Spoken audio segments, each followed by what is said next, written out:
It's like preschool all over again, right? No. Thank y'all for being here.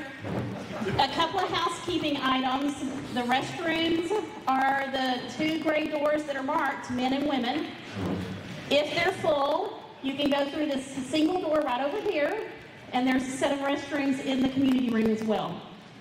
There is free bottled water at the concession stand, and then there's also other drinks and concession items if you get hungry and need something to eat.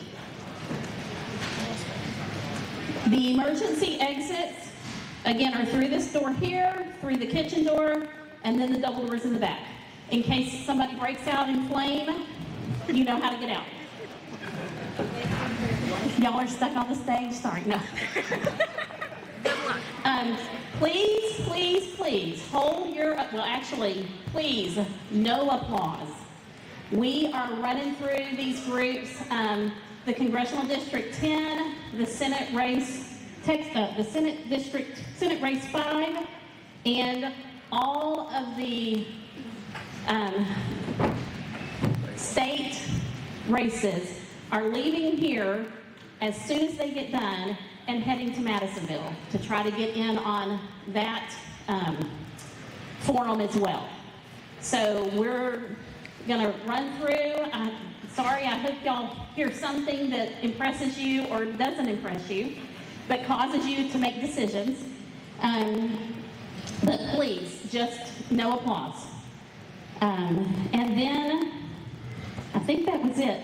So Senate District 5 candidates, which would be Paul Thomason, Apollo Hernandez, and Larry Nance, just prior to my last question with them, and I will say this is the final question, please get up, move to the enter side, and enter as they exit. So, kind of like cows at the cell barn, right? Hey, we're Leon County, we know what that's like. Let's see. Okay, so for you, as you begin to do your intro, and you all have 2 minutes, please introduce yourself, like say your name, because there's a whole bunch of you, and you want them, don't just assume they know who you are, okay? Y'all have done this before, but you know, again, I had to shush you, so. Okay, so Mr. Hawbaker, you can start. Okay, so my name is Brandon Hawbaker, and I'm running for U.S. Congress District 10. I'm running for Congress because Jesus Christ told me that it would be a good idea. So I was just like you. I had a normal job. I'm a senior software engineer. So I was making artificial intelligence software for the oil industry. That was the company that did it. I did Kubernetes deployments and so on. So. But I've noticed that throughout my life, I've actually been kind of developing talents that would help me to be a good representative. For example, I've done a lot of customer support, technical support. I did sales, in my last employer. So I feel like the Lord has been preparing me to do something special. And I think if I were to work with you, we would be able to collaborate together and brainstorm solutions on all the problems you care about. Right now I'm hearing about the data center concerns and the water consumption and giving Leon County a chance to choose where it's put and make sure the funding goes to the right school districts. And I just want you to know that I care about you, and I take everything you tell me seriously. I write it all down.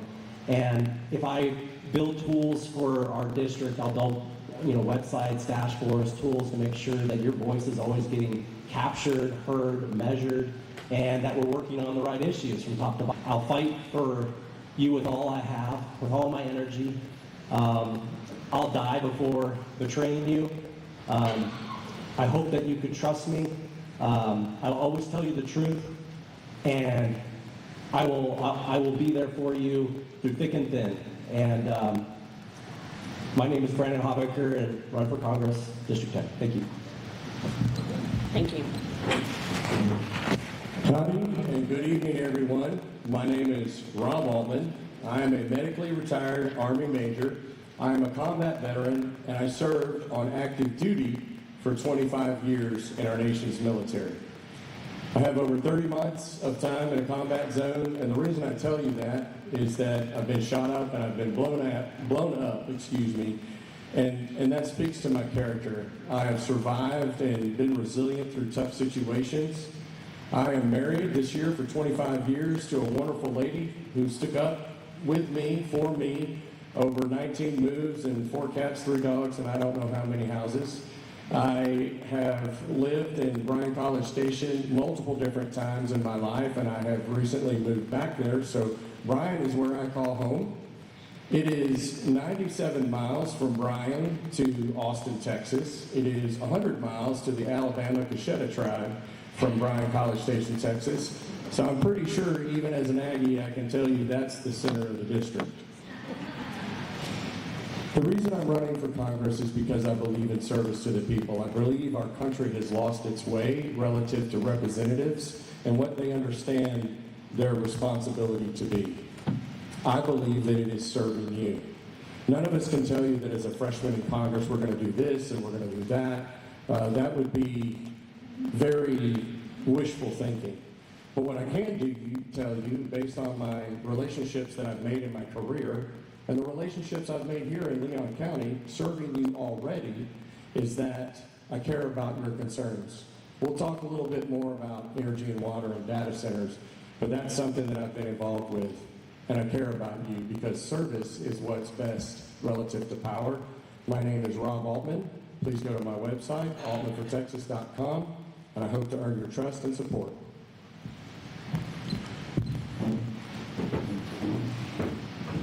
And my name is Robert Brown. I probably had the shortest drive today getting here. I live right next door in Houston County. I live in Latexo. Before that, I lived over in Polk County, but my wife's been in Houston County for 33 years. My in-laws have been here for 2 decades. Staples over at the Farmers Market over there in Centerville, the Specs. Now me, I was a turnaround specialist for big retail corporations for 20 years. It doesn't sound very glamorous because it's not. I'd go into distressed business units.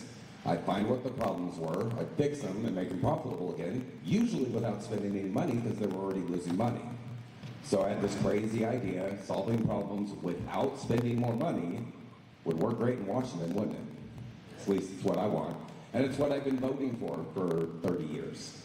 And every time we send somebody who says they're a fiscal conservative to Congress, what do? They blow up the debt.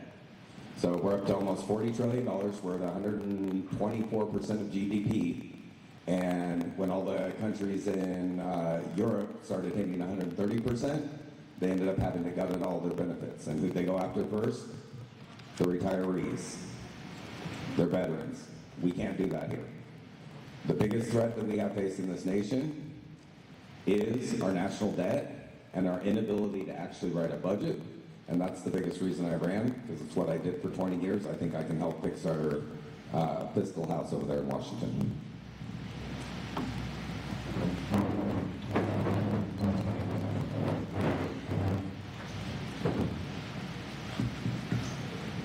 Hello, my name is Bernie Reyna.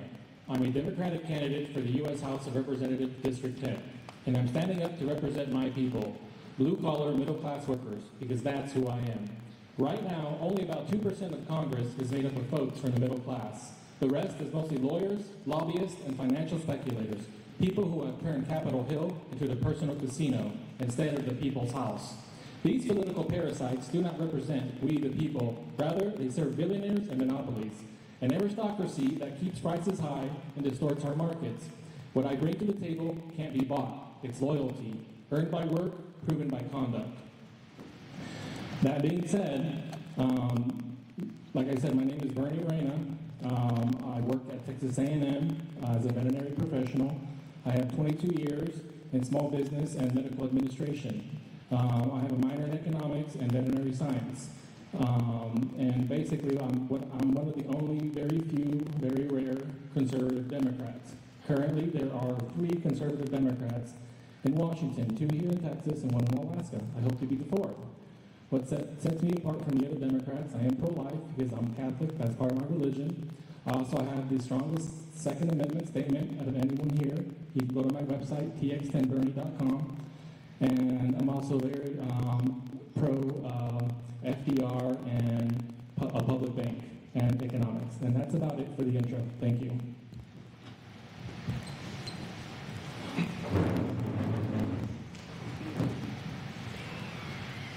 Howdy, I'm Chris Gober, and I am the only candidate running for CD10 who has been endorsed by President Donald J. Trump. I'm a devoted Christian. I am a husband of nearly 18 years to a school psychologist who's spent much of her career working in the school districts, and I'm the father of two daughters who, coming in March, they'll be 13 and 16, so I have two teenagers on my hands. I'm a seventh generation Texan. Like many of you, I grew up in small town, rural America in Texas. I grew up in Throckmorton, which is population 700 people. I moved to a town of Graham of 8,000. I actually thought I was moving to the big city because there was a Walmart in town. Throckmorton actually ran out of water 20 plus years ago. We had to build a 21-mile pipeline just to get to the local water source. So I understand a lot of the concerns that rural America is going through in the struggle. I'm running for Congress because President Trump, now more than ever, needs people in Washington who will not only have conservative values and who will fight, but have a proven track record of winning. And I've spent the last nearly 20 years winning for conservative causes. I built the top conservative law firm in the country, where we are mission-driven to represent conservative candidates and causes.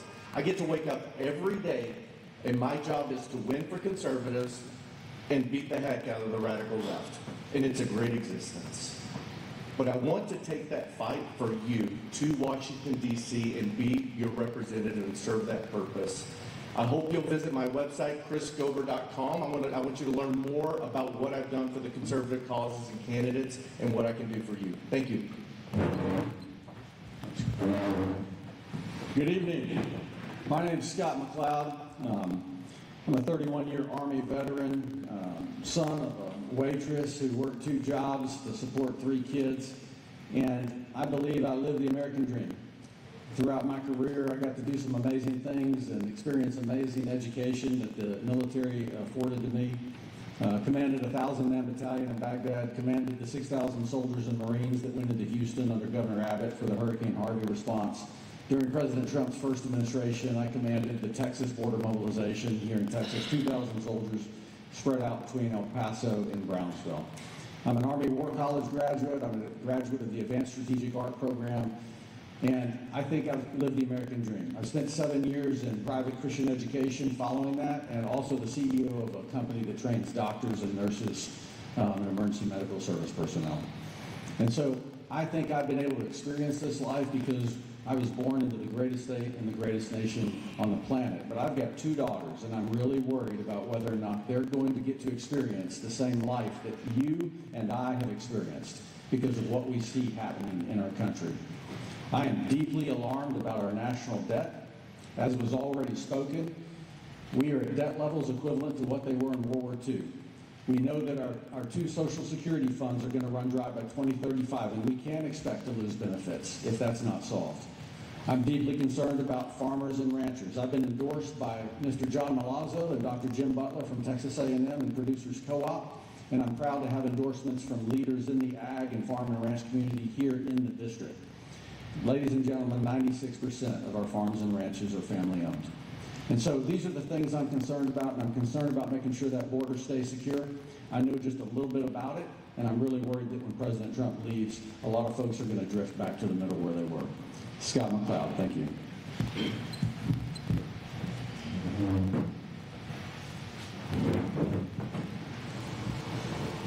Good evening. My name is Don Marshall, and I am running for CD10 on the Democratic ticket. I know. I can't believe you have a 13 and 16. Bless your little heart. I have a daughter, and that age just about killed me. I don't know about the rest of you. So what am I doing here? I have been in education my whole life, okay? Except for a few stints when I did first responders. I was an EMT for a time when I was younger. And I am going to say that I am concerned about a lot of things, really. But here's the thing. If you don't agree with what I'm saying, there's no way I can convince you. Okay? I've tried various people, you know. But what I'm going to say is this. I came to Texas because I'm originally from the upper Midwest. I'm from Wisconsin. You can hear the accent. And I come from a major working class family. My father worked at Oscar Myers, if you all know what that is. It was a meat packing plant. It was essentially a slaughterhouse. I grew up middle class, and I was first generation college going. My parents thought I was crazy. My father said, "What do you need with a college degree? You're a woman. The man's going to take care of you." And I replied, "No, that's not how it's going to work," because I was a little too independent for him. I have 4 brothers, so you can imagine I was a little outnumbered. I came to Texas to go to graduate school. I have a master's and a PhD from Texas A&M. I am currently a college professor in the field of anthropology. For those of you who don't know what that is the study of human beings. I believe there is a lot of problems with water. I believe there's a lot of problems with the data centers. And no, I don't believe we should have an amendment to actually take care of the budget, because that's going to be a problem. My name is Dawn Marshall. Thank you very much.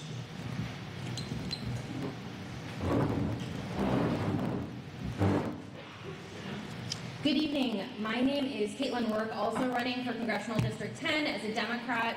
And I am running because I'm really, really tired of Congress not doing its job.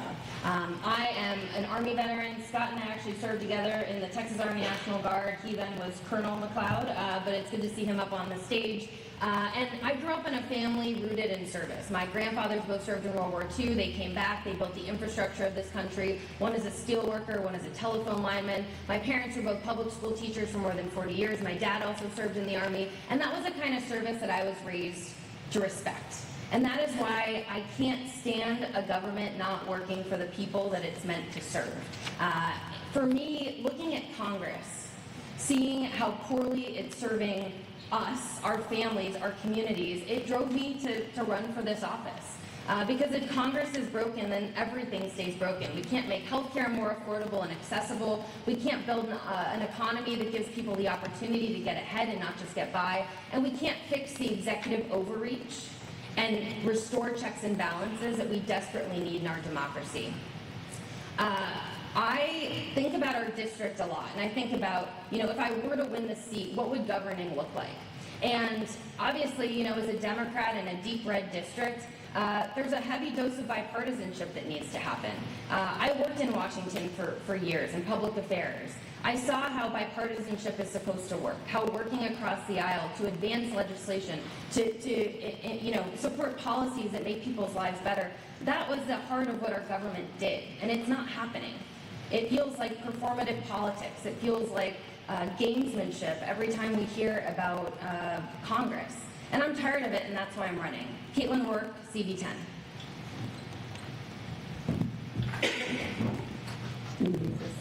Yes, I'm so sorry. I am quite obviously not Ben Bias, but I'm here for Ben Bias tonight. So my name is Suzanne Bell Snyder. Ben is at another event tonight and could not figure out how to make it all work, so he sent me in place of him. Ben is a Christian, he's a conservative, he's a businessman from Huntsman. He's been living and working in this district for all of his life. He's raised his family here, built businesses, and he knows the issues of this district. Ben has 3 points that he wanted me to relate to y'all tonight about his campaign. One of those is to stop the Californication of Texas, is what he calls it. You have to be really careful when you say that word sometimes. But and that issue is alive and well here in Leon County. There are some California tech billionaires that are funding candidates in this race to come and push AI and those kinds of developments into these communities. I'm actually a Panhandle girl, and so we're fighting a lot of the same battles on water and infrastructure that you guys are facing here. So that's something that's very important to Ben. On that issue in particular, we want to make sure that the states have the right that we protect states' rights on that particular issue. Ben is the candidate to support in this campaign, mostly because he will have the resources to put up a fight and go to Washington and work alongside President Trump, who's also a businessman and knows that, that's the kind of people that he needs up there in Washington. So check out our website, Ben for Congress. I'll be here to answer any questions, but we'd love to have your support for Ben Bias for Congressional District 10 on the Republican ticket.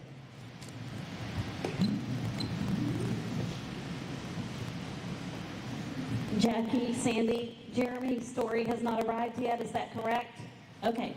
All right, so we will start with Caitlin Rourke. First question, and the first two are yes and no answers, so yes or no, and hand it on over.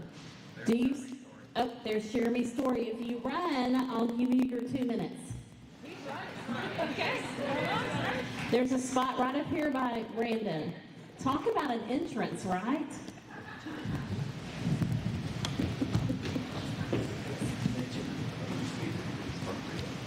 This is your 2-minute intro. You're right at the edge. Okay, well, I get to sprint and then share. Okay, so I just came from another county and another event. I apologize for coming in late. My name is Jeremy Story. I formerly was the chaplain of the Republican Party of Texas for about 4.5 years. I also served at the SREC for the last 2 years for the State Republican Executive Committee for the Senate District 5. And so I've done a lot in the political realm. In the nonprofit realm, I have run a college organization that works with college campuses across America for about 28 years. I started it, partnership between UT and A&M and some other campuses here in Texas, and it spread coast to coast. And then in the for-profit realm, I run a restaurant with my wife, a farm-to-table restaurant on a 68-acre ranch. We have an event center, and we also have a lodge to help people learn where their food comes from and help them understand how to be self-sustainable. So that's kind of who I am. I'm a father of 7. I'm 50 years old, which is why I probably shouldn't be sprinting through this room. There are other people here that are in much better shape. Thank you guys. And in terms of, for me, I served on Trump's spiritual advisory team in 2016. I'm known as I believe, the proven conservative candidate in this race. I have a history of standing firm, no matter what the pressure, no matter what the obstacle, to press forward, to find solutions, and to stay firm on our conservative values. That's what is the time's up? No, sir, 30 okay, seconds. 30 seconds. That's what I am known for across the state, and that's what I'll be in Washington, D.C. That's why I'm running. I'm running because I want to be a person that is the same person in D.C. as I am before you right here now. No matter what pressure comes my way, I will be standing for the people of this district and for conservative values, no matter what. And that's why I'm running, because I get tired of electing people that do the opposite of what they said. That will not be me. And I look forward to hopefully being your representative in the future. Thank you. All right, Jeremy, if you'll either hand it back down or walk it back down. You're fine. You know what? I was just going to make you run some more. Back down to Caitlin. Yes. Okay, again, yes and no, and then just pass it to the next person. Do you support a balanced budget amendment? No. Same question. No. Yes. Yes. Yes. Yes. Yes. Yes. Yes. Hang on to it. Do you support U.S. Department of Health and Human Services efforts to make America healthy again? Yes. Yes. Yes. Yes. No. Yes. Yes. No. No. Are you pro-life or pro-choice? Are these just one-word answers? Pro-life, pro-choice. Yes, they are. Pro-choice. Pro-choice. Pro-life. Pro-life. Pro-life. Pro-life. Without question, pro-life. Pro-life. 100% pro-life. Okay, if you will hand the microphone to Chris, right in the middle. Chris is going to start. We're going to go to this end, and then we'll swing it back around on this question. Okay? Did that make sense?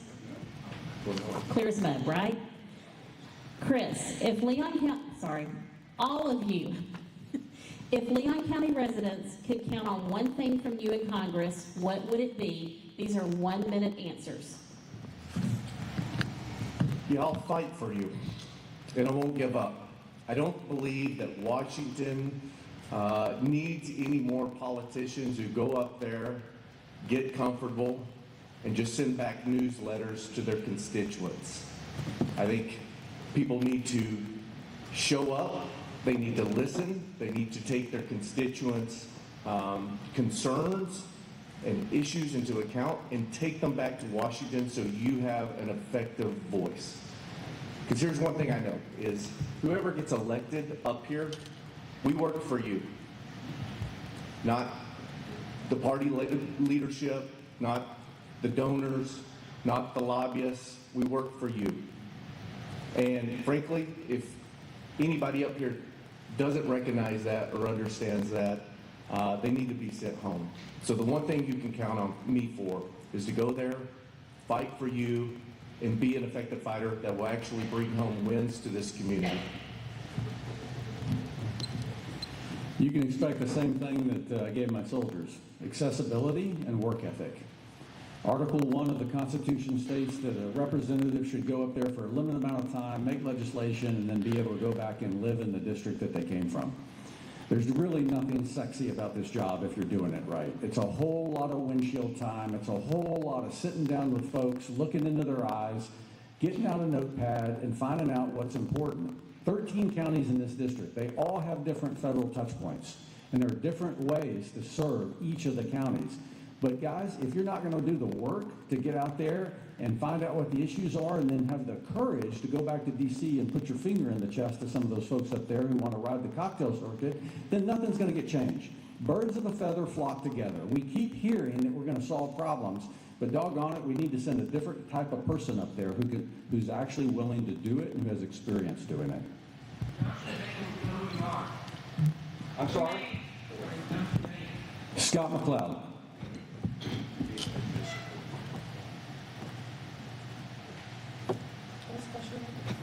Sorry. If Leon County residents could count on one thing from you in Congress, what would it be? And if you'll hold your mic a little closer. You were a little quiet last time. I'm sorry. My name is Dawn Marshall. I'm running on the Democratic ticket. The one thing you could rely on me is integrity. I'm not a politician, never professed to be a politician. I'm not from Austin. I'm not part of that group. I am somebody who's willing to do the work. In my mind, you know, for me, it's you need to do the job and stop trying to keep your job. Okay? I will listen. I will listen. I am good at that. As a teacher, you have to listen to people and understand where they're coming from and be able to cross over and try to meet them wherever they are. I also believe in trying to reach across the aisle. The problem is getting them to come to the table and reach across with you. So if people are willing to do that, I'm willing to do that as well.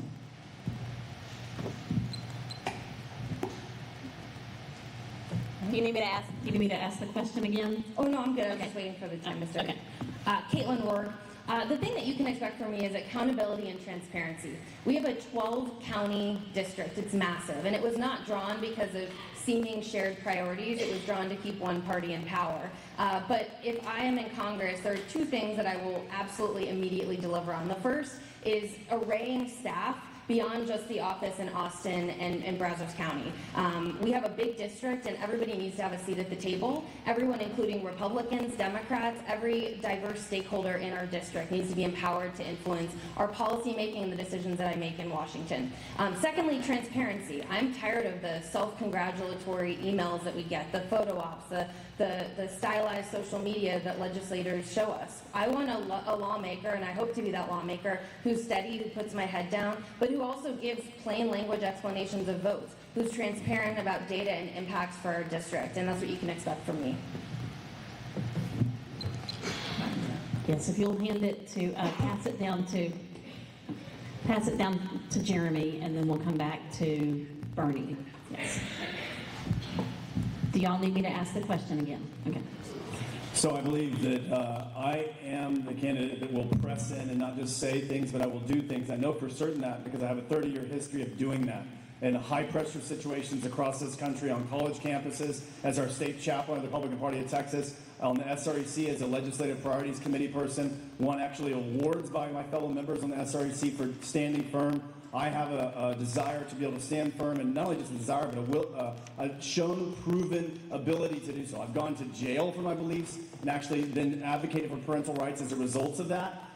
Again and again and again, I've stood strong no matter what opposition, no matter what donor, no matter what pull or push. I will fight for you, and I'll be the same person in person as I am in some back room in Washington. I'll be advocating for you, I'll be listening to you, and I'll be standing firm, and no one will turn me from that. This life is way too short for Washington to be able to do that, so that's what I promised you, is I will fight for you every single day. There's no other reason for this job other than to fight for this district. I also live in Page Giddings area, so I will be very attentive to the agriculture. I live on a ranch myself. I'll tell you exactly what I'm going to do. I'm going to pray a lot. And for example, when I was praying to Jesus Christ, asking how am I going to be able to represent so many people? And the answer I got was to be available.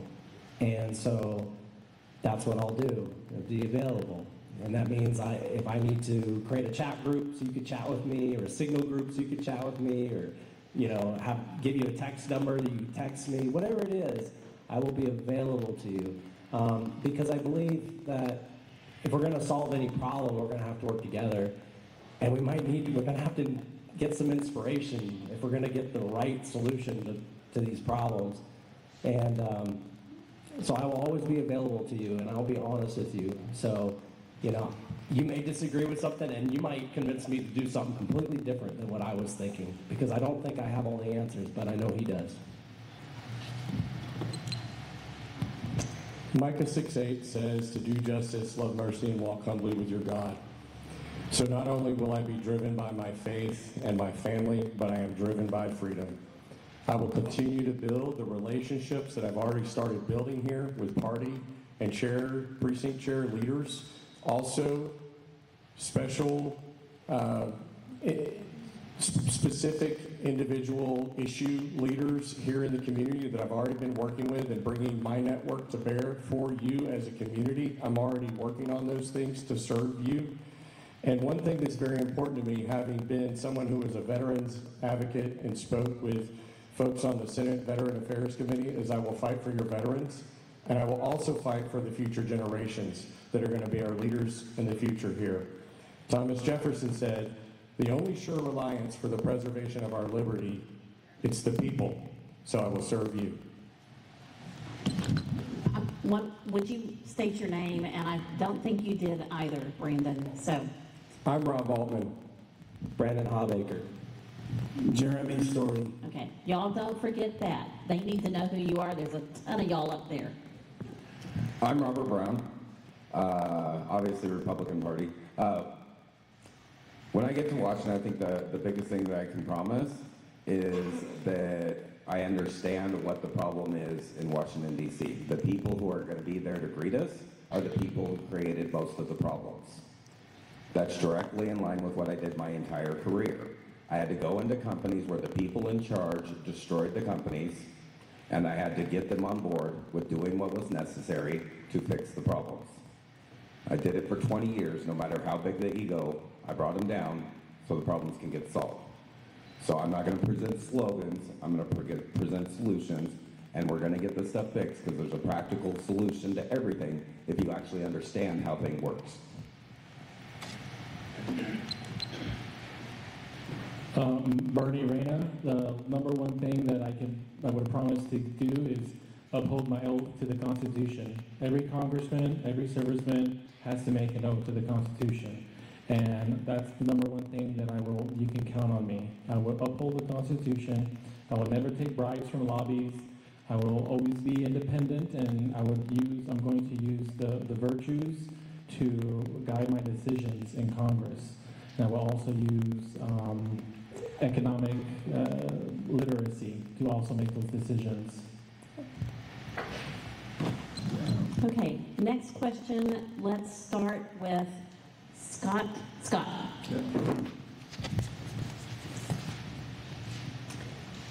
How can the, and this, again, this is a 1-minute answer. All of y'all, yeah, anyway. How can the impacts of data centers on rural counties due to large-scale water and electrical usage be addressed at the federal level? It's going to have to be addressed at the federal level because right now in Austin, they've opened the door to allow these data centers to come in. You know, right up in Hood County, the county commissioners were threatened by a Texas state senator by the name of Betancourt, who basically threatened to turn them over to the AG for voting down the arrival of the new 2,600-acre data center. So they're going to need federal help to get behind this. The problem we've got is that the train has left the station. We've got 400 on the ground, and they're planning more, and they're flooding in, and they're taking advantage of the way the county commissioners, the law is written, which does not allow them to issue moratoriums on the arrival of the data center. So it's going to take the federal government to get involved and help put a stop to some of this to protect our resources, our water resources, our energy, and to give the citizens of the counties a vote in how these massive structures are allowed to come into our counties.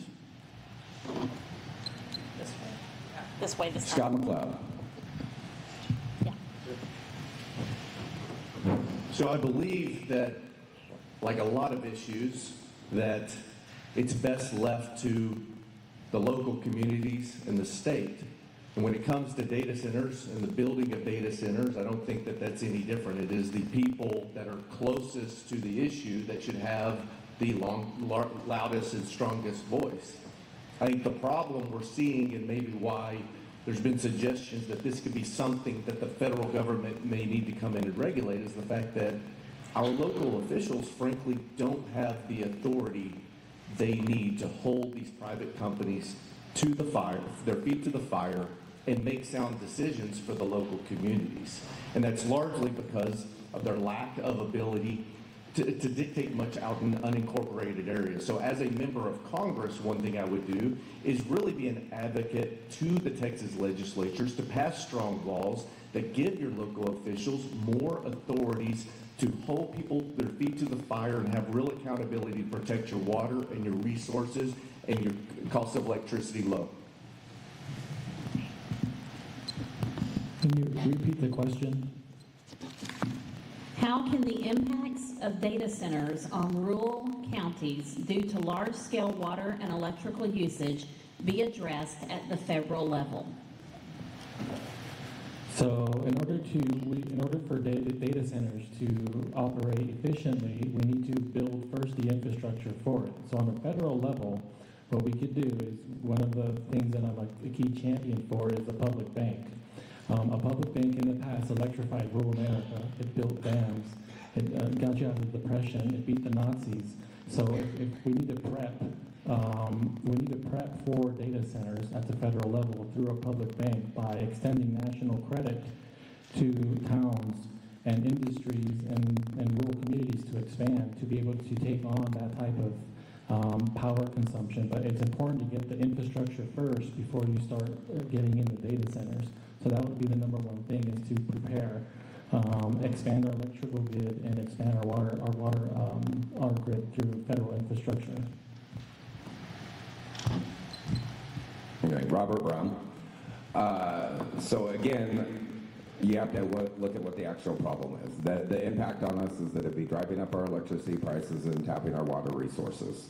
So why can't the data centers get their own water and power? Because the federal government stands in the way. The entire Middle East gets all their water from desalination. We've got the Gulf of America right here. The data centers could provide their own water with desalination, except in the United States it takes 15 years to even get a plant open, unlike in the Middle East where it takes about 6 months to a year. So we need to get the regulatory burdens out of the way there. We can require them to use SLM reactors to generate their own power. Then they're not going to be impacting the communities. Then it becomes an issue whether or not the communities want them. But the federal government shouldn't be involved in that decision. But we do need to get out of the way. We do need the data centers wherever they end up going, and we need to give them the ability to generate the resources they need without impacting communities. I'm Rob Altman, and I believe that the federal government is way too big already. So I think that we need to roll back current existing policy and regulations that impede the ability for the state and local communities to do what they do, to do what they need to do that's best for them. Now that said, given the current state laws that do impact county government, I will work with the state and the local level. Mind you, Thomas Sowell said the most knowledge is at the local level. You know better what's good for you than somebody in DC or Austin. So I will offer you my office, my name, my brand to work with you to figure out the problem, to help the county officials and you, the residents, figure out what's best for you. I will bring all that I have to bear to help you with that because I'm running to serve you, Rob Altman. Yeah, my name is Brandon Hobbaker, and I've been thinking about this for a couple of minutes here. And I also agree, like, water desalinization might be a good solution, and also, getting rid of any federal regulations that are getting in the way of locally. That being said, there might be some things we could do, like maybe a property rights amendment or Property Rights Act to protect property rights, rights to your own property, water, stuff like that. Another thing we could do is like tax deductions for certain things, like if people provide their own water cisterns, like we have a lot of rain, so maybe we could use a lot more of that. If people put their solar panels on the roof, right? So the data center powers their data center themselves, then obviously they're not going to burden the grid that way. And then also in the local level, there's a lot of things that can be done. So like a local permitting process might be appropriate, kind of like what we do with septic tanks and stuff like that, to give counties some control over where things are allowed and so on. So, thank you. I'll go real fast. I live on the same aquifer as you do. I literally had a well that had a problem over Christmas that we had to get fixed. So I'm in this not just from what I believe, but because I live it every single day. I would say we need, the public is the most powerful force, so I want to say transparency, transparency, transparency. We need laws that basically say that if these organizations create sweetheart deals with local governments, that you know about it. You know exactly before it happens, what they're negotiating, how they're negotiating, because those things often get passed on to you and me as our utility rates. Second thing is we need to ensure that those companies, if they come and wherever they come, that they're required to create their own power. They're required to at least reciprocate on fire stations, on power stations, on water as well, so that they are not taxing the local grid and then just taking off through some shell corporation that they leave behind, and then there's nothing left but just devastation. So we have to make sure that they have skin in the game. And then lastly, we need to also make sure that we are guarding our local environment and our lands so that farmers are not priced out of their land. Because if their per acreage price goes too high, then we can't produce some of the crops and things that we need to at a marketable rate. Thank you, Jeremy. Back down to you, right? Yep. One of y'all. Me and then Yes. Okay. There you go. Sorry. Oh, no fighting on the stage. Caitlin Work. So I think that the federal government can be really helpful in the sense that, we can set guidelines, because I think what I'm hearing, and I think what we hear on the ground from local leaders, is they don't have the tools and they're not empowered to deal with a lot of these issues at the local level. And I think a lot of that comes from the fact that the companies driving this rapid AI infrastructure development and this I think in oftentimes this kind of false sense of urgency that we need to sort of ignore some of the potential costs, both understanding the real economic impact, the real job creation numbers, the real environmental impact of these, building AI infrastructure in our communities. It's being kind of pushed under the rug for this fear of not being competitive, not falling behind our adversaries. And so I approach the issue with a lot of skepticism, and I think the federal government can set guidelines for environmental standards, job creation, and transparency, so that local leaders and states can have the tools they need to go about this responsibly. I'm Dawn Marshall, and I think with AI and with these data centers, because essentially data centers are for AI, let's not forget that.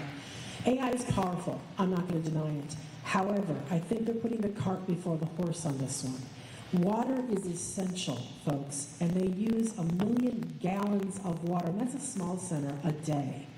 And they have different things online. They'll say, well, they've got this coolant or that coolant, but honestly, what they've come down to right now is still water. We voted down the water in, the center that was in College Station, only to have Brian agree to it. And yes, and it's the same water. And so now we're going to have something out at Relics. If you're talking about not using an electrical grid, because if they're using an electrical grid, it's going to take money from you because it's going to cost more. But then they're also going to be using, we're going to be using diesel fuel, and just the sound and the pollution that's put out by that is not to be believed. So in my mind, we need to have the Environmental Protection Agency, and they need to have more teeth, because they can do the national and not have just the local. Thank you. You've already answered this, right? I started with you. Okay. All right. Great. Okay. If you'll move the mic down to, yes, where I'm pointing. That one more. Right there. Okay. Senate District 5. That would be Paul, Apollo, and Larry. If y'all will go ahead and move up to the edge of the stage so that you're ready to go as they're leaving, you're entering. So this is the final question. And due to the fact that we are a couple of minutes behind, I'm cutting you to 45 seconds. Sorry. So the question is, what is the most pressing issue facing our district? We're going to start with you, move this direction, and then back to Rob and down to Jeremy. Okay? Most pressing issue facing our district. So again, Robert Brown, and I'd actually say the most pressing issue facing the district is the one that we just discussed, the data centers that are going to wipe out the water. That's not just it's not just gonna drive up electrical rates for everybody. It's gonna push the aquifer levels down so far that the farmers make wells aren't gonna reach the water anymore. And most of the farms in this district do not have the money to build a deeper well to get water. And you think the meat prices are nuts now? Wait until all the herds die because they don't have any water. This way. Sorry. I have it written down actually. Most households now operate with almost no financial margin. Millions live paycheck to paycheck with negative cash flow. Utility shutoffs, evictions, and medical delinquencies are rising at rates economists associate with systemic household stress. Also note, we're seeing bankruptcies rising in Chapter 5, Small Business, Chapter 12, Farm, Chapter 13, Working Families, and over 108,000 jobs were cut in January. And also we are seeing delinquencies in low-income mortgages and student debt. So we have economic problems because Donald Trump is economically illiterate. He does not know how to run an advanced industrial economy. He's a good businessman. He knows how to make money for himself and his business partners. So what we need is people who represent the middle class. Chris Gober, I believe the biggest challenge is what are we doing to make people's lives better here at home while we deal with a lot of very big and complex issues, whether it's changes in technology, whether it is foreign adversaries, whether it is our reckless spending that is increasing our interest rates and our cost of living. I think it is balancing those things to figure out what can we do to change the course of Washington, D.C. to make things better right here for the people at home. Scott McLeod, I think that one of your biggest challenges is Austin. You know, look, I'm all for small government, but if anybody here thinks that those guys in Austin are waking up in the morning with Leon County at the top of their mind about eminent domain or water or power generation or anything else, I wouldn't. I got a bridge in Arizona I want to sell you, okay? So I think you need a representative who's willing to come down here and roll their sleeves up, find out what we can do to serve you, and then take the fight as a good representative both to Austin and to D.C. and try to advocate for the interests of this county and the other counties in the district. Don Marshall, I think we covered water fairly well. I think the next thing would be the tariffs, because the tariffs affect everybody. When they're used properly, they work. But when they're not used properly, this is what's going to cause a lot of problems. It needs to go back to the purview of Congress. It was never meant to be a presidential venture. So we need to take care of the tariffs. It causes a lot of, certainly an increase in economics, and this is why we're feeling our purses getting a little bit more tight. Caitlin Rourke, I would say that to me, economic opportunity and the lack thereof is the biggest problem that people are facing, and that spans affordable childcare, health care, housing, not being able to live within a reasonable distance from your employer. It's watching people work really, really hard every day and keep getting pinched, feeling hopeless, feeling like they can't put one foot in front of the other and get ahead. And there are a lot of policies and a lot of good that Washington can do to address that. And I think because of the political gridlock, because of the fear of working across the aisle and passing meaningful legislation, we have reached a point where there are a lot of people hurting in this country, and I think it's contributing to a lot of the political division that we're seeing. And down to Rob.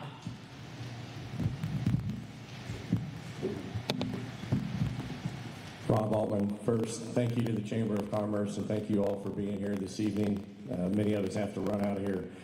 I think about what the Bible says, to him much is given, much is required. And so I'd say the greatest threat here in Leon County is every acre of soil at Farmer Ranch and ag that is lost to irresponsible development means that we've lost food and energy security. And so as Leon County goes, so goes Texas. And as Texas goes, so goes the nation. So I would say agricultural security. Once again, my name is Rob Altman, altmanfortexas.com, and I'm running to serve you and everyone in the 10th Congressional District. Thank you. Yeah, my name is Brandon Hobbaker. I definitely think the water is the biggest issue. And it's not just here either. Like, I hear this in Burleson County, I heard it in Houston County, Polk County. I hear it all over. The Walker County even has water issues. Some people have reverse water issues where they have too much flooding, for example. So in areas where there's too much flooding, if you collect more of that rainwater, well, you're solving two birds with one stone. Like you're collecting more water, but you're also reducing flooding too, because you're holding the water.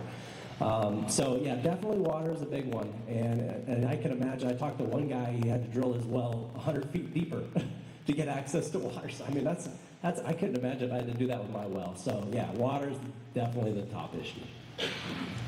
It's two issues that are conflating with one another. It's rampant government spending that's causing inflation and causing prices to go up and making everything harder, from hamburgers to just buying things for your farm. Secondly, it's the idea that we need to promote small business farms and proliferate that over just a few major aggregates. I think our communities across this district really need support in building farms and agriculture, and that pinch between the federal spending and inflation and the many pushes against, whether it's data center, whether it's water, all those things against making it harder and harder to farm. We need to make it easier and easier to farm, and we need inflation to go further and further down. And as those two things happen, we'll all be blessed. God bless.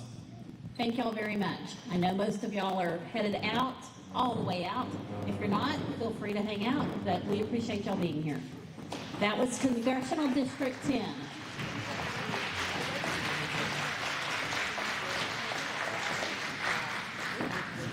This way. Exit this way. Sorry.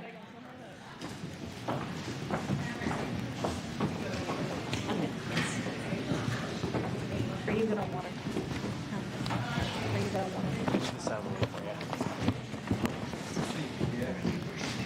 Thank you. Just a quick reminder, there's free water, there's also drinks and snacks and stuff at the kitchen window, concession stand. Okay. So this is Senate District 5. Paul Thomason has the microphone, Apollo Hernandez, Larry Nance.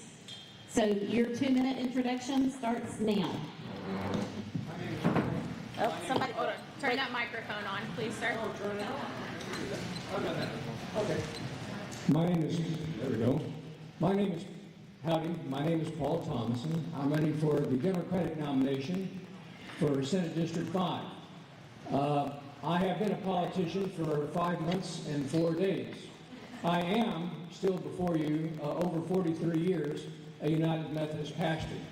I still continue to serve in that capacity, although I've been retired for about 3 years.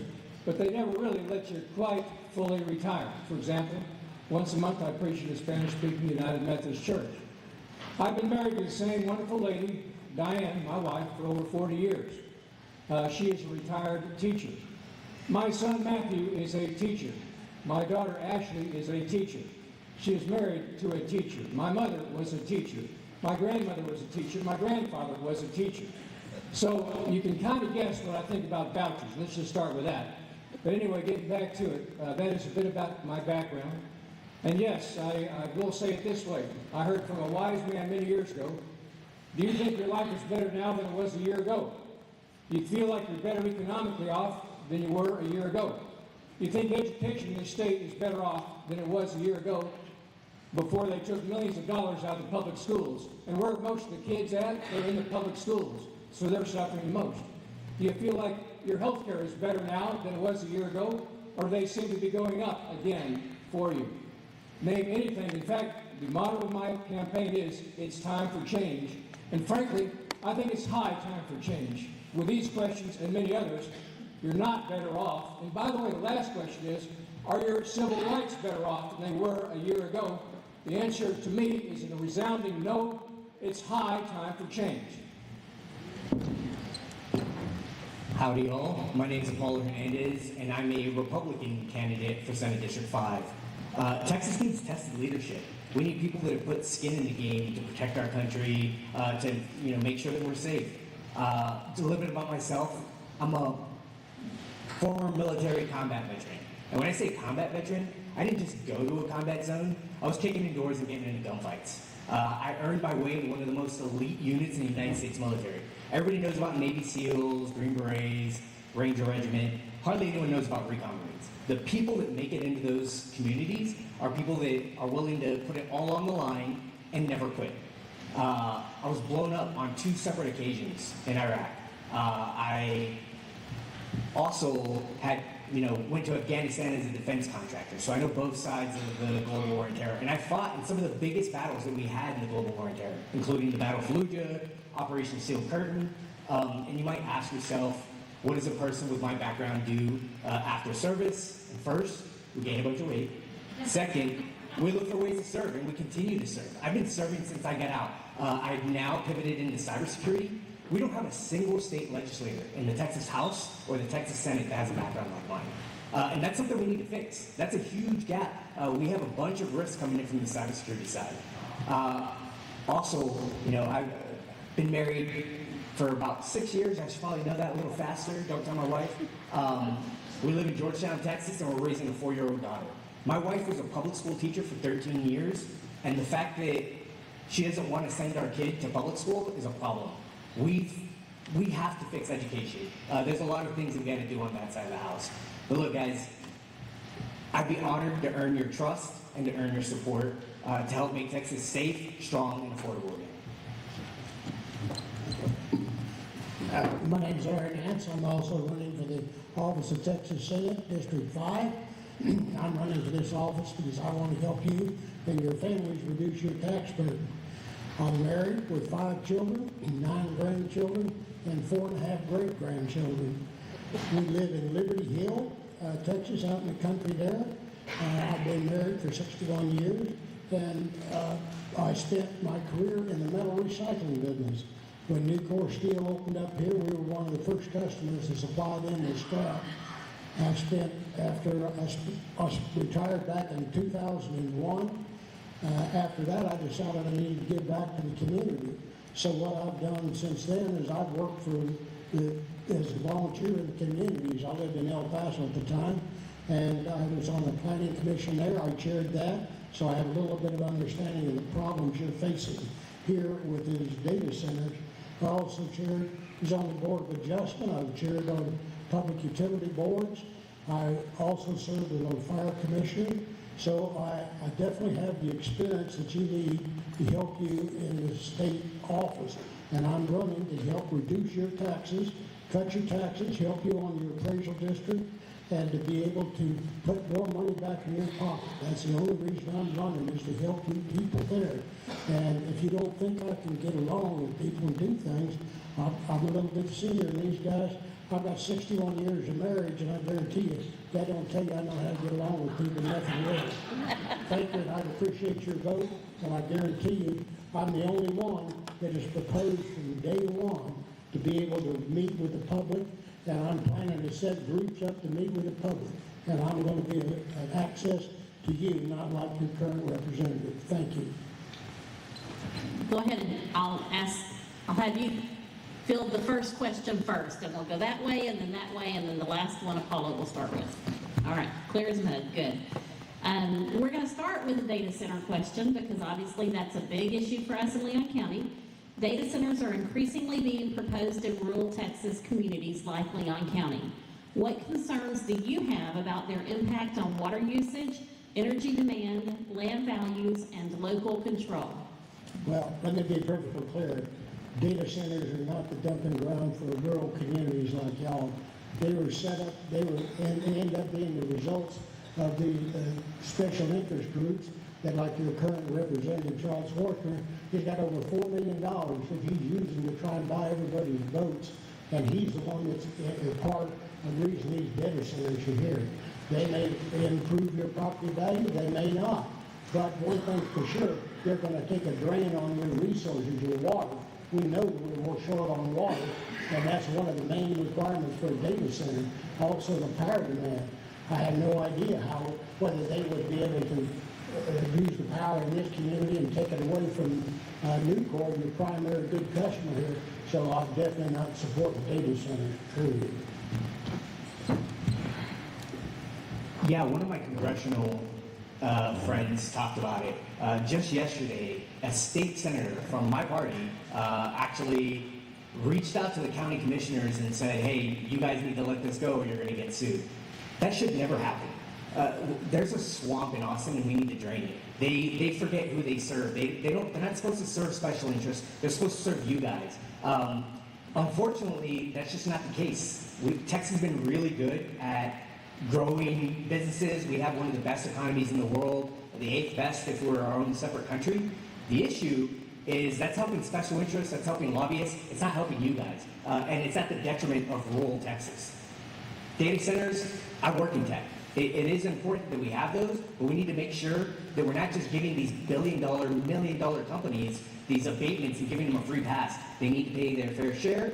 They need to support the areas that they're in, and that's an absolute must that we need to fix. You know, this is one of the few things that we're all basically on the same side because almost everybody in this room feels like data centers are trying to ram themselves down their throats. Whether you're in a city, you have more power with the city because the city councils can fight them easier than often your own county commissioners can. But yes, what are you worried about? You're worried about your water being used up. You're worried about it being polluted. You're worried about your land values going down. You're worried about, frankly, having one next to you and all the terrible things that happen next to you. You're worried about not having enough power to enough local power to have a say over.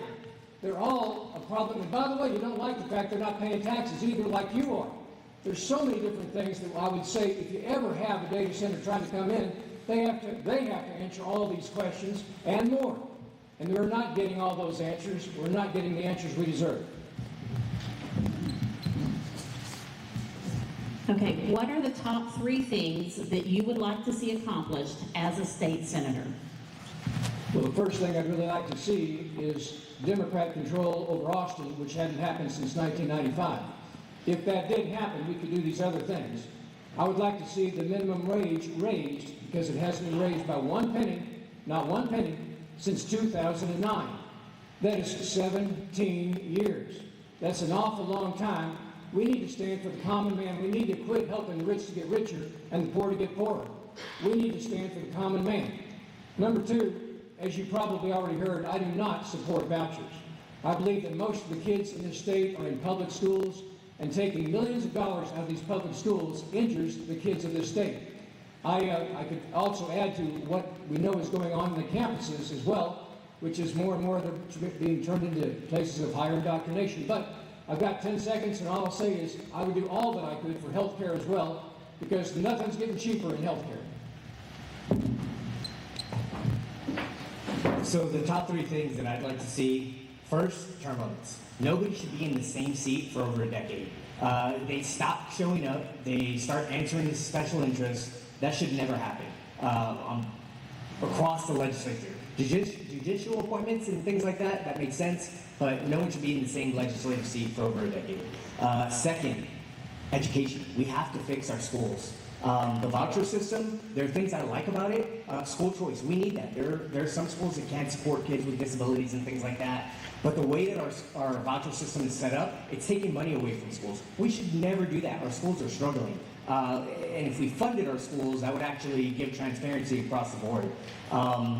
Third is public safety. We need to enforce public safety. If there was an October 7th attack, like the attack that happened in Rizzo, if it happened here, we don't have the infrastructure to stop something like that.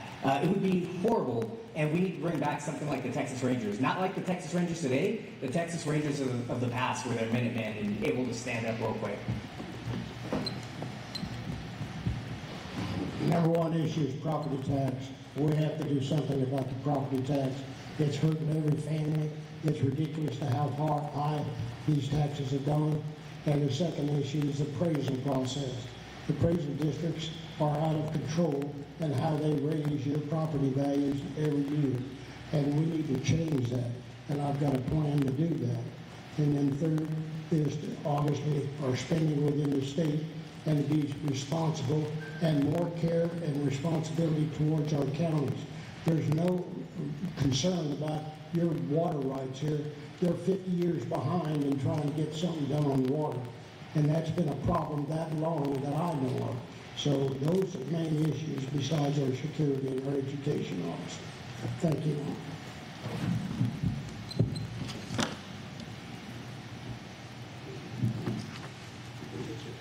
Apollo gets the mic. Okay, before I ask this question, because your last question is a simple yes or no.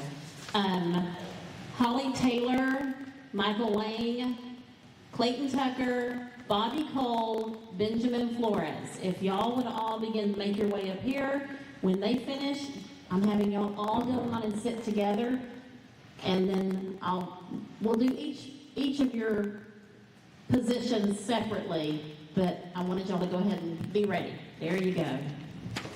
Okay.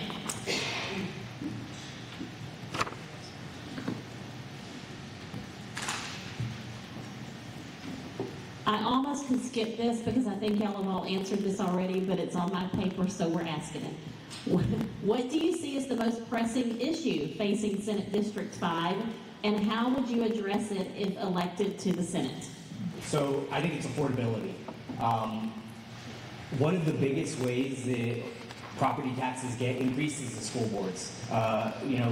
The state legislators say, hey, you're going to get a discount, we're going to raise the tax exemption, but then the school district will turn around and say, hey, we need to pay for X, Y, Z. If we funded our schools, that would take that burden off of the appraisal districts, and then they're able to actually be funded, and there would be transparencies. It's not their fault, but it kind of is. School districts just spend money frivolously. That's our money that they're spending. We need to put controls on how they're spending that money, provide oversight, and focus on things that actually matter, like get rid of all the DEI stuff and focus on reading, English, math, science, technology, civics, and fiscal responsibility. Kids don't learn that stuff, and that's an important part to fix their future. So if we funded our schools, it would cascade down to property taxes and a bunch of other things, and it'd make our children have a future that's worth having. To me, and maybe to you also, probably to you also, the most important thing in this district are your children and your grandchildren, and a few of you, even your great-grandchildren.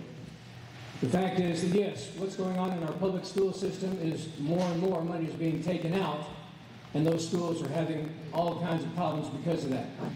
And by the way, in 2017, the state Senate passed a law saying that the detention centers were also daycare centers. I say that putting a child in a cage, especially for months at a time, is child abuse. And so that, too, I would do everything I could to reverse.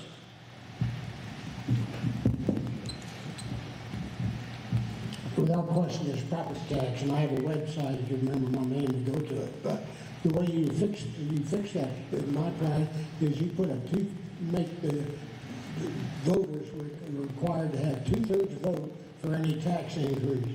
Second thing is the appraisal district. You change that so that each board is represented equally. Right now, you're not equally represented on that board.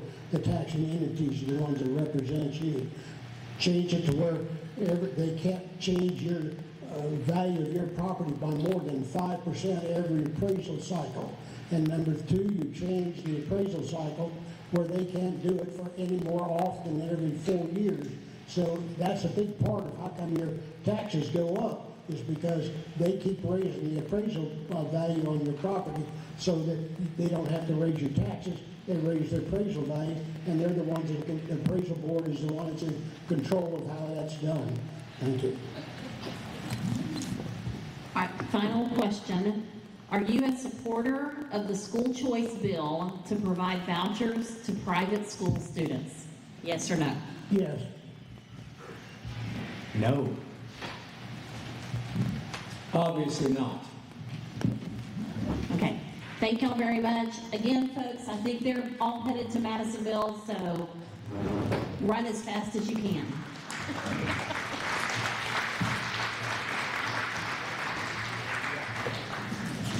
And safe travels, please. Okay, yes. I sent you bids first. Did you get them? I did, yes, I did. Thank you.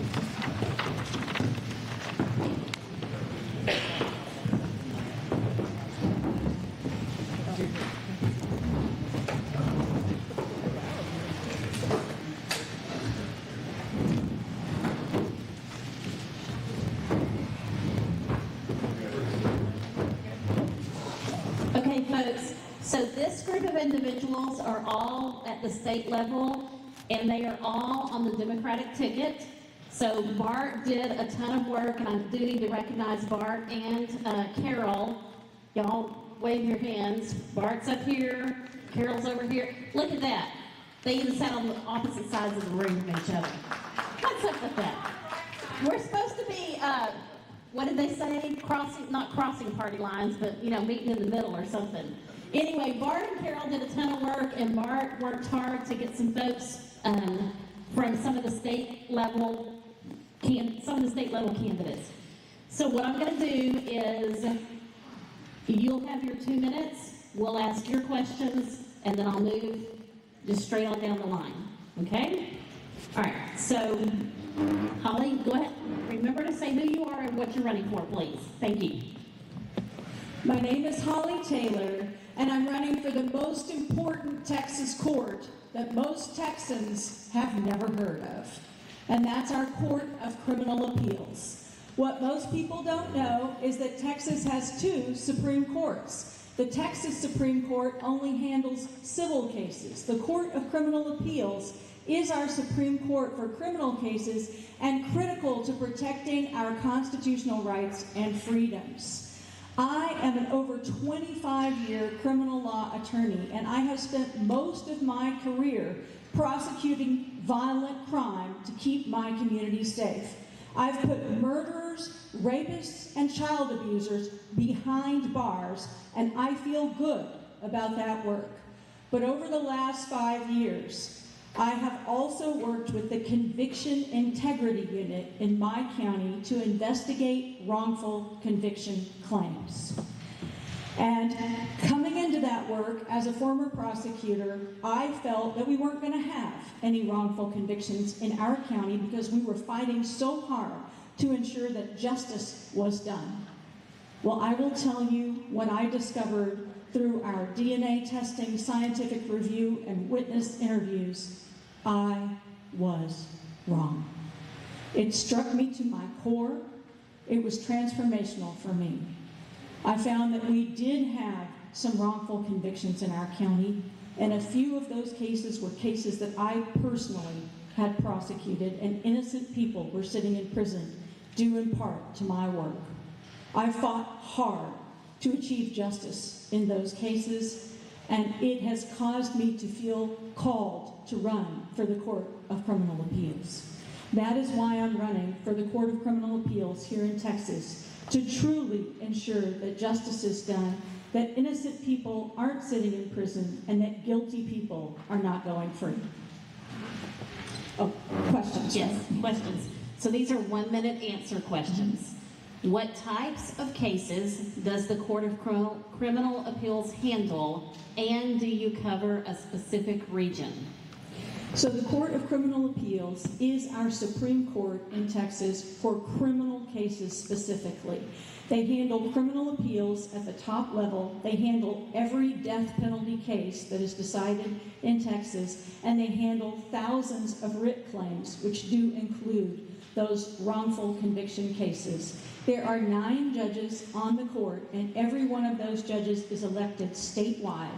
And that is why my campaign is going to all 254 counties in Texas, because I feel like I cannot be an effective judge for all Texans unless I have spoken to and listened to Texans in their communities.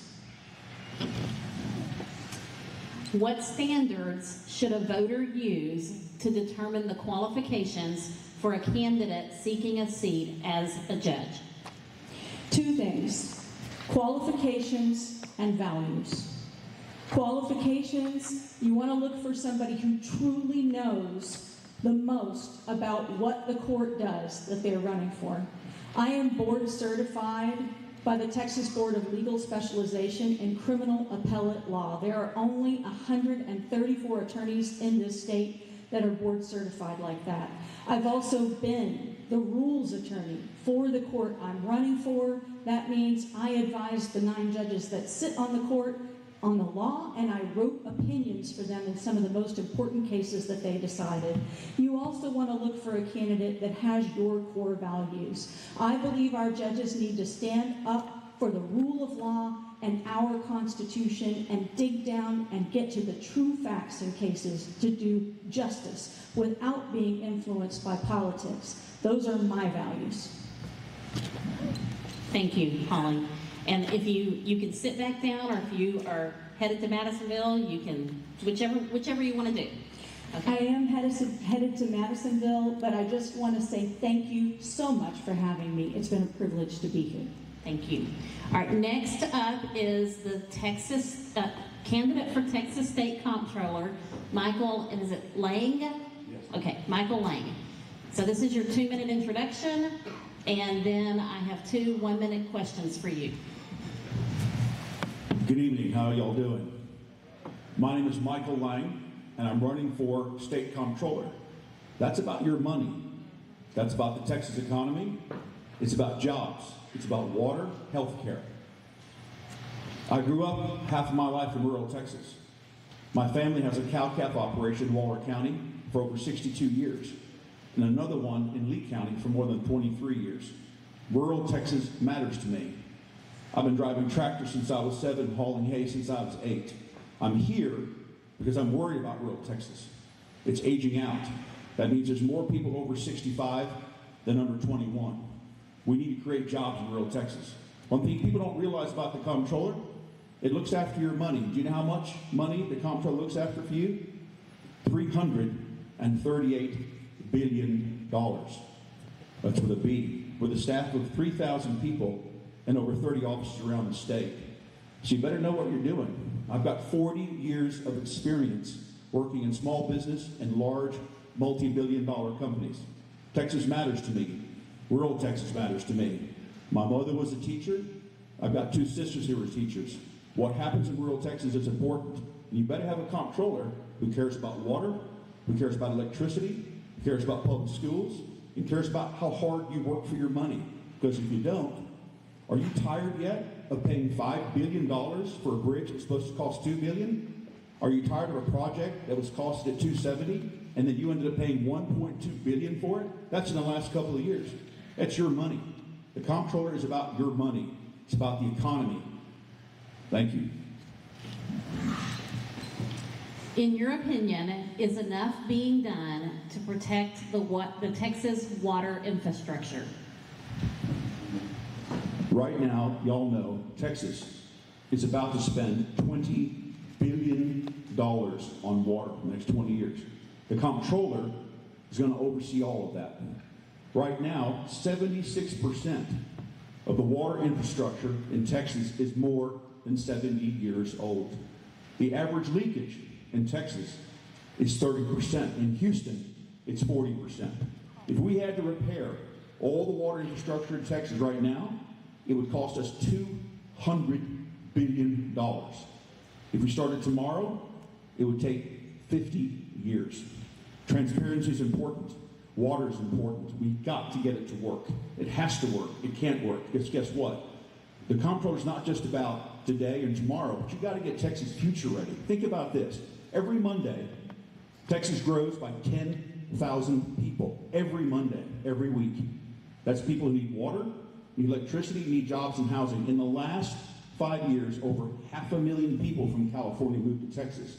So you better have a comptroller that understands water and getting Texas future ready and cares about how hard you work for your money. Thank you. What ideas do you have to strengthen local rural communities and their economies? The number one thing to remember this, the comptroller is not a legislative job. The comptroller does not make laws. It can't change laws and it can't vote on laws. But you know what it is? Of the 200 state agencies in Austin, the comptroller is independent. It does not report to the governor. It does not report to the lieutenant governor. It does not report to the legislature. By the way, every session, once every 2 years, who tells the governor and who tells the legislature how much of your money it can spend? That's the comptroller. The most important thing is to make sure your money is used wisely. $20 billion plus $338 billion and $1 billion this year on school vouchers, which is totally controlled by the comptroller. And in 5 years, that number is $5 billion of your money. That's $5 billion not going to rural public schools. That's your money. That's your school system. Rural schools matter. Water matters. It's got to work. You've got to make sure you understand what's going on with that. Thank you very much. And again, you're welcome to sit back down or welcome to go. Thank you. I appreciate your time. I know you're here because you care about Leon County and you care about Texas. I'm Michael Lang. If you want the best bang for your buck, Michael Lang for State Comptroller. Thank you all very much. Have a good evening.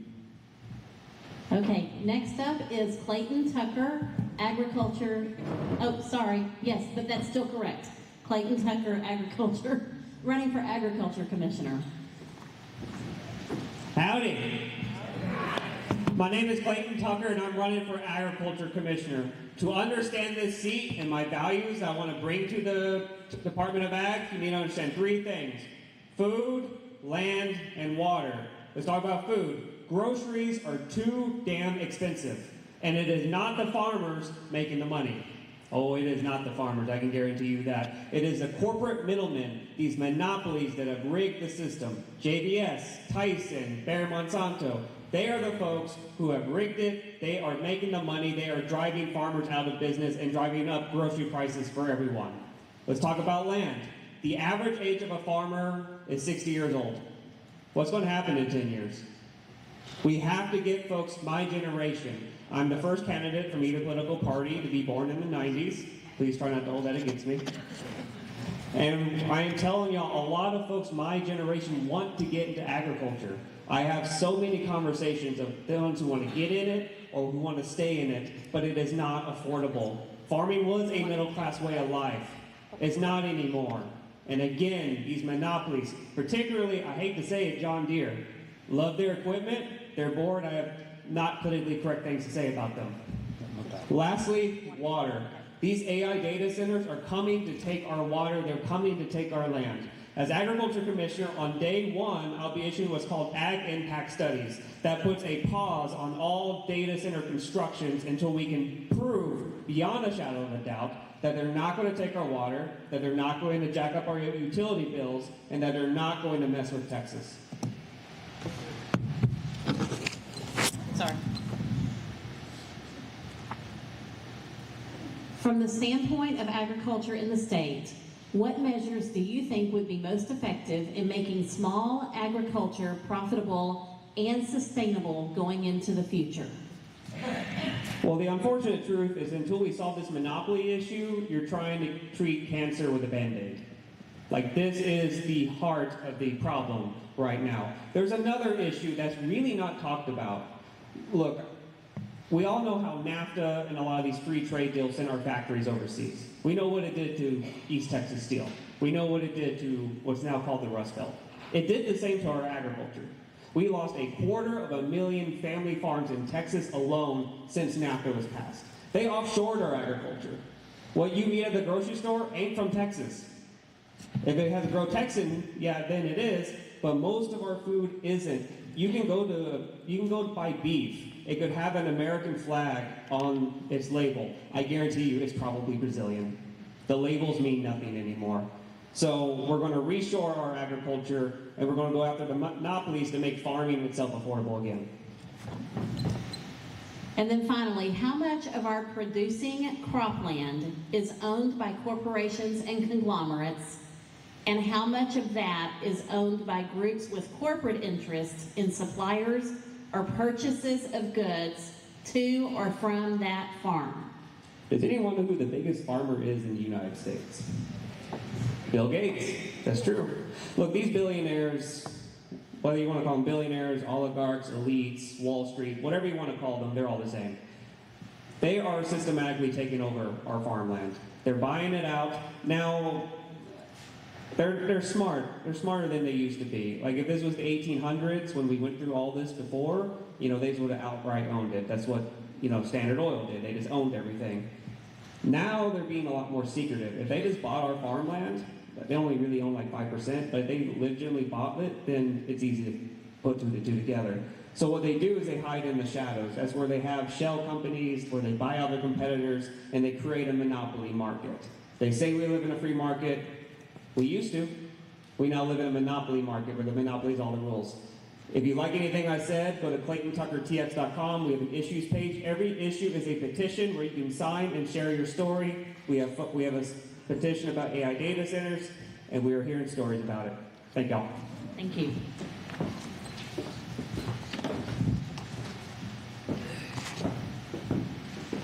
Okay, this is Bobby Cole, who is running for governor on the Democratic ticket.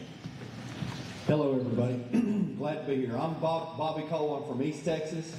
I'm a cattleman out there. I'm a retired career firefighter.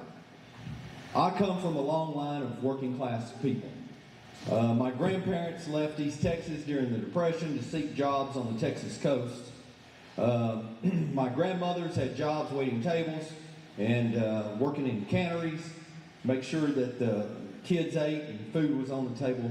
My grandfathers got jobs in the oil refineries. They were union men and they retired with benefits. My mother worked a full-time job while she put herself through nursing school at night and on the weekends.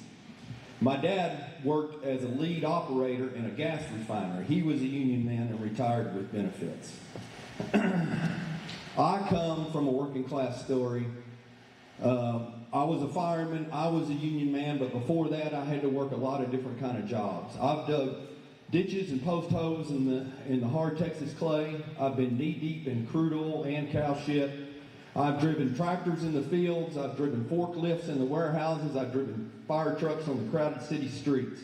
I fought off frostbite in near zero conditions while constructing the compressor station on a giant gas line outside the prairie of Paris, Texas on Christmas Eve. I've been up at 1 a.m. to milk dairy cattle, so I could then get in my truck and drive 100 miles to report for duty at the fire station. I know what it is to struggle. And this campaign's about working people and protecting the middle class. Batteries. Hello. Yeah. I'm gonna give you a stop. I stopped you on that one, but if you can hold your thought right there. Okay. We wore it out. Give us one moment. Yep, we'll bring you some batteries.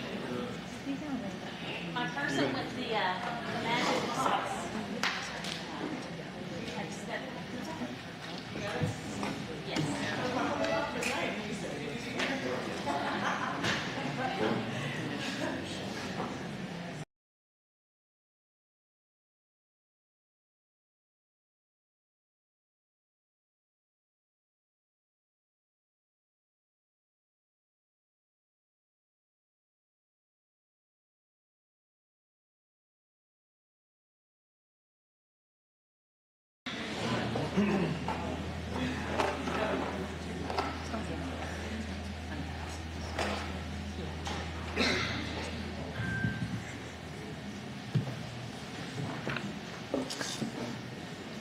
Ready? Yes, sir, and I'll even give you a few seconds to get back on it. Okay. It's about protecting the middle class. The middle class needs three things. It needs opportunity for the future of our kids in strong public schools. It needs security, true financial security, by providing affordable and accessible health care.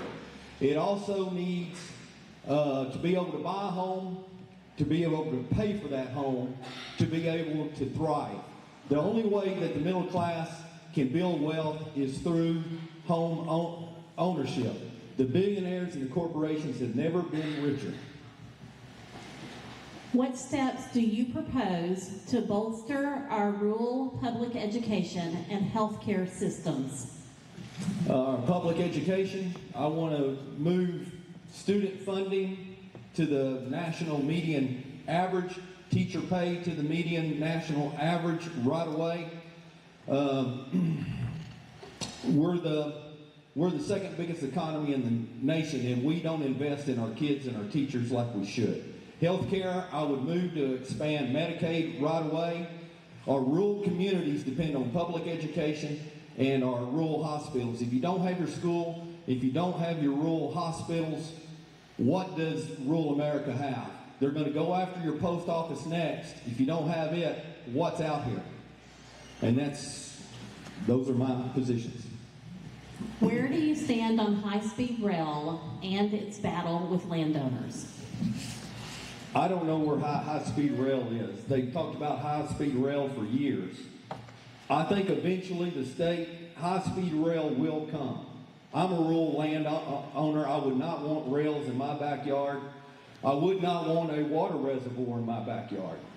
But for the public good, we know these things come down the pipe. What I would propose is that we pay landowners market value plus some, because there is an inconvenience of giving up your land and having to move and find another place. Another thing I would propose, like oil and gas royalties, you would be paid royalties on any land that you gave up for the public good, because everybody will be benefiting from that and making billions of dollars off your sacrifice. You should be paid a royalty on that.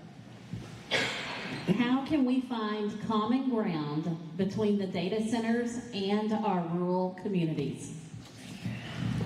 Common ground is going to be achieved when we take back the power in this equation. We don't have the power in it. Our government has been set up. It is corrupt. It's been bought by these billionaires who own these AI data centers. That's why they're being railroaded over the top of us. First thing we got to do is realize they use enormous amounts of electricity. And we've got to secure our grid. It has to double in the next 10 years, 5 years, they say. We need to make sure that they're paying for the increase in infrastructure and not subsidizing their profits through us, rural consumers. And then we've got to make sure we get water right. They need to be good stewards of water. Communities should be given more power to say how their water is going to be used, because these communities will not exist without water.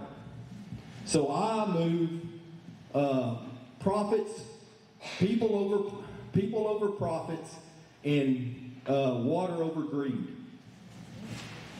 Thank you very much. Is that it? That's it. Okay. Yes. Thank you. You can run out the door and go to Madisonville. You can go to coalforgovernor.com to learn more. Thank you. All right. Up next is Benjamin Flores, who is running for Land Commissioner. It happened to follow me. Buenas noches, Jewett. How's everybody doing tonight? So I apologize for my shoes. These are my driving kicks. I miscalculated how long it was going to take me to get here. It's a short 3-hour drive from Bay City. And then literally I was just shoveling things into the back of the car and I forgot my boots. I do own several pairs. I'm Councilman Benjamin Flores, and I'm running to be your next Texas Land Commissioner. The GLO, the General Land Office, is the little big office that most Texans don't know about, but it has a big impact on every Texan's lives. Why? Because it manages a lot of Texas land, about 13 million acres. The reason for that, when it was created, is to generate money for the public schools. That was it. A lot of folks nowadays think that we only pay for schools with property taxes. No, Texas lands help with that. The other big thing that the GLO, or the Land Commission, takes care of is veteran benefits in the state. Whether you want to apply for a home mortgage, land purchase, there's also assisted living facilities. There's 9 of them right now. And lastly, I say I'm from Bay City, so the Bay should sort of say that I'm by the Gulf Coast. Disaster recovery. You remember things like Harvey, Ike, but there's also fires, right? We had Storm Uri, winter storm, so there's all kinds of disasters. So every time you hear that FEMA is giving money to the state, is the General Land Office the one that manages how those dollars get distributed. Now, who am I? I have almost 30 years of 15 seconds, wow, of risk management experience when we moved to Bay City so that we could raise pigs. Yes, that kind. And then I became city council to be a servant. I will say that I'll continue that later. Let's go with the next one. And I just, for a point of clarification, did you say assisted living facilities, Yes. or is it the state-supported living centers? It's assisted living facility. Okay, all right, thank you. The Permanent School Fund generates billions for Texas schools. How do you plan to grow that fund in ways that benefit rural Texas, both through better returns for our schools and through economic opportunities in our communities? So when I said that the General Land Office generates money, it goes to that fund. Right now, the majority of the revenue comes from oil and gas leases, which is great. But who here, I mean, we have a lot of farmers here, right? You've heard the expression to put all your eggs in one basket. You know, it's the same thing on our ranch. We do have chickens. So it's the same thing. So instead of just oil and gas, I just want to diversify the sources of the revenue, right? To bring more money to that fund to help our public schools to provide a good world-class education, and to a small measure, help with property taxes. Another good side effect, there'll be more electricity for Texans, and really we all need more of that. Lastly, I just wanted to say I'm a husband and a father. We have a 10-year-old daughter. I'm also an elder at my church, First Presbyterian Church of Bay City, if you want to look it up. And I'm in charge of Christian Ed. My guiding principle is in Matthew 25, 35 through 36. That's what a true servant of the people is. What is your vision for how the GLOW, what does GLOW stand for? General Land Office. General Land Office, thank you, I should have written that down. For how the General Land Office can better serve Texas farmers and ranchers, especially our veterans who want to get into agriculture through the Veterans Land Board. So, as I said, currently the Veterans Land Board handles mortgages, land purchases for veterans. There's quite a bit of delays in the process where some veterans end up losing the house that they were trying to buy. But as a farmer, I'm a big supporter of Right to Farm. Our aging population and our farmers, we're not replacing it, quote unquote, fast enough, right? So I'm really worried where our food is going to come from. So will I incentivize land purchases for veterans to actually get into agriculture and work with Texas A&M to actually maximize their profits, maximize the business, because it's not just raising cute animals. You want to make it profitable, and for them to transition to other options, right? There's programs that already exist, so I just want to bring everybody together, to make the most out of that. I really want to thank you all. Thank you very much. Muchas gracias. Buenas noches. You can find more about me at letsgowithben.com. I appreciate you all. God bless. Thank you. Precinct 4.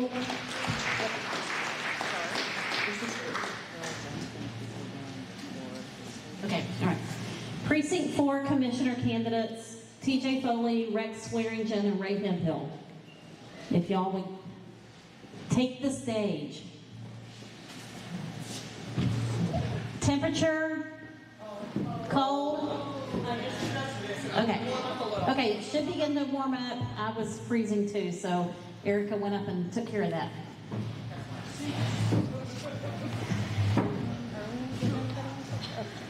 Yes.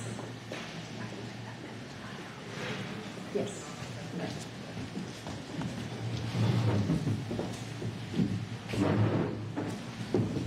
Okay, so you guys have the 2-minute introduction and then 3 questions. So we'll do question 1 starting with you, TJ, and then question 2, and then question 3. And the questions are, you have the 2-minute introduction, and then you have 3 1-minute answer questions. Okay? So take it away. My name's TJ Foley, Marquette, Texas. I'm here currently on County Commissioner Precinct 4. I cover Hilltop Lakes, Glenn, Normandy, Marquette. I'm a 5th generation Leon County resident. My wife and our 3 kids, we are members of the Church of Christ in Centerville, Texas. I come from a long line of public servants. My grandparents on both sides and my great-grandparents started many organizations in Leon County like the Concord Robbins Water Supply Corporation, assisted in the Jewett VFW, Masonic Lodge, and Eastern Stars. Prior to serving on the Commissioner's Court for 10 or 12 years before that, I was on numerous Leon County committees in the county, on emergency planning committees and different things that we met monthly and quarterly and talked about issues in the county. I served on the Leon ISD School Board as a trustee. I'm an Eagle Scout of Jewett, Texas, Troop 677. Scout is trustworthy, loyal, helpful, friendly, courteous, kind, obedient, cheerful, thrifty, brave, clean, and reverent. All of those qualifications are used daily as a county commissioner, I can promise you that. And I'm a better person for being Eagle Scout. I'm a farmer.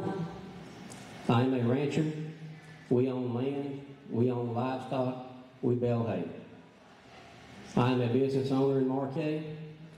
I'm co-owner of business. We have roughly 75 employees.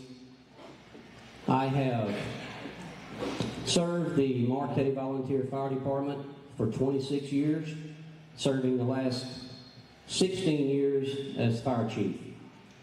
The service that I do and provide as a fire chief in this community was just part of what brought me to running for county commissioner 4 years ago.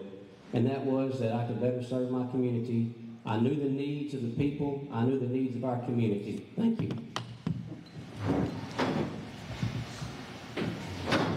I'm Rex Swearingen. I'm running for Commissioner Precinct 4. I've been in Leon County now for about 30 years. We have a business. I'm the 3rd generation in the feed industry. My son's the 4th generation. We're passing that on down the line. And so I've had a whole life of service to the different farmers, ranchers, any part of agriculture and even out of agriculture. Service is something that I think is very important that anybody do. I'm a member of Union Baptist Church at 10 Mile. I serve as a deacon on that board. That's about all I've said a couple of times. You know, I really like the deals about the yes and the no questions, and I'd be really comfortable with that. Thank you.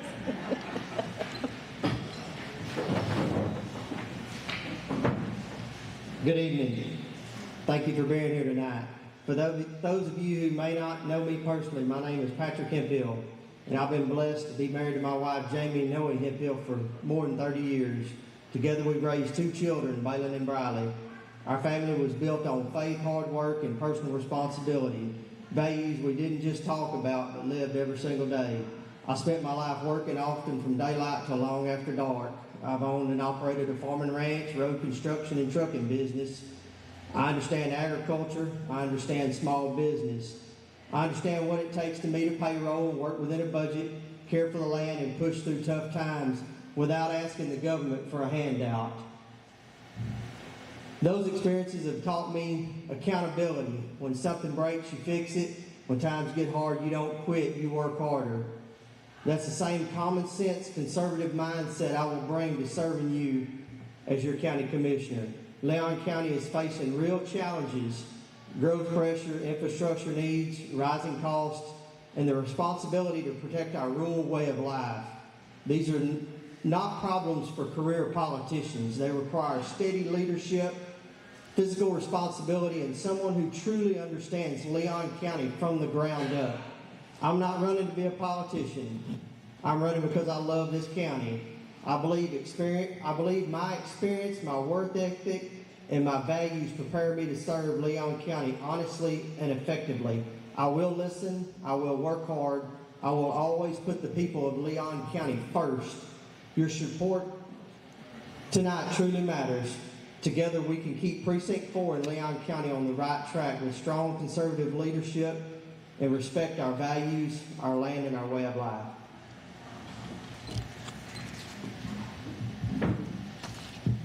Before I ask this first question, TJ, when these guys are finished, and they have 3 questions, this is when we, if you want to speak, Amy and Carol, and I know that Carol is speaking for Amy Kaiser, and then Bart, y'all are, after these guys, then this is your turn. So be prepared. 3 one-minute questions, and then y'all need to hit the stage. All right, here we go. Leon County has a mix of longtime families and new growth. How do you balance progress without losing our identity?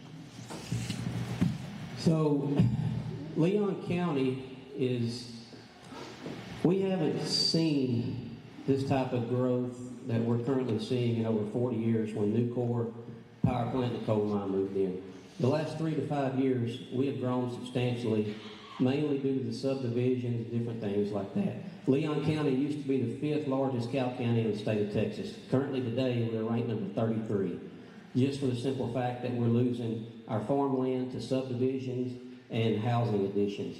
So we have an influx of people moving in. We don't have the jobs to support them. They're still moving to Leon County to live here, but they're going to work other places. There has to be some type of growth in Leon County.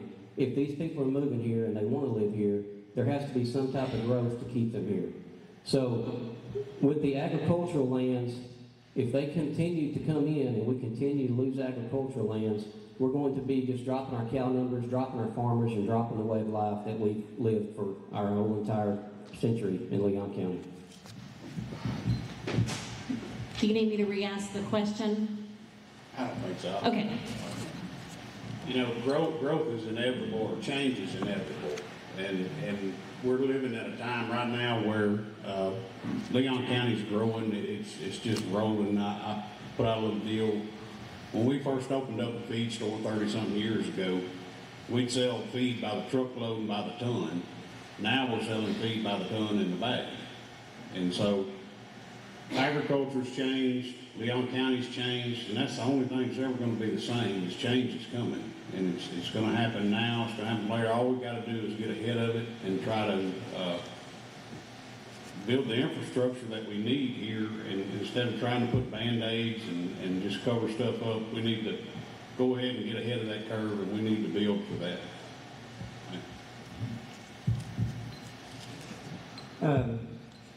Growth itself isn't the problem. It's growth without planning that creates a problem.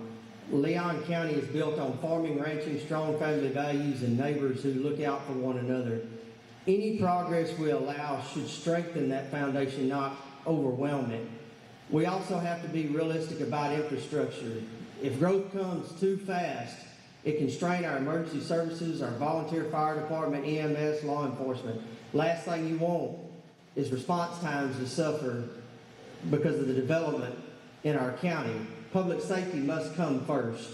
Balancing progress means encouraging responsible development that respects property rights, protects agriculture, keeps taxes reasonable,